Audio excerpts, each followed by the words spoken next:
TheTraderGuide.com. This is Chris taking a look at European currencies.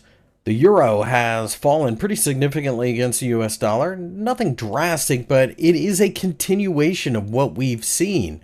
Despite the fact that I keep hearing stories about the US dollar no longer being the world's reserve currency and that it is going to zero, the reality is that after the FOMC press conference, the dollar, for the most part, has done nothing but strengthen. I understand it goes against the narratives, but this is a perfect example of don't pay attention to what the markets should do or what you're hearing from random people. Pay attention to what price is doing. And price is telling you right now the euro looks a little sick. We've broken through a couple of trend lines along the way, and now it would not surprise me at all to see this pair eventually work its way down to the 1.14 level. The British pound has given back some of the gains, but in this case, I think the British pound's a little bit healthier against the US dollar, which makes sense. It was all last year as well. The interest rate differential isn't as much, and we are sitting just above the 200-day EMA. While I don't want to buy this pair, I do want to keep an eye on it, because if it starts to fall, that tells me the dollar is probably going to strengthen against most other currencies as well. It's been such a stalwart of resistance against the greenback.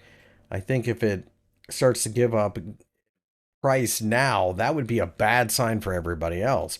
If it does rally, I'd suspect somewhere around 1.34 or the 50-day EMA just above to offer some resistance that probably causes some sellers to come back into the market.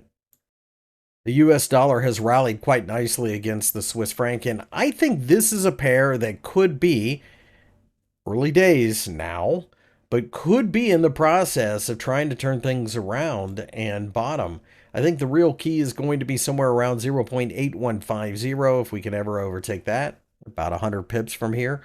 Then I think the US dollar is really going to take off. I do like the idea of buying dips in this market, mainly because it's positive swap and it's a slow mover.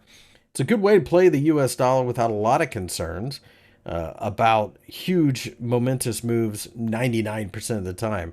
Typically speaking, the Swiss franc moves a little slower than some of the others, so it's a nice way to pad your account through swaps. I don't know that we break out, but it certainly looks like we don't want to break down, and that in and of itself can be a signal. My name's Chris from TheTraderGuide.com. If you enjoyed this video, give me a thumbs up and subscribe.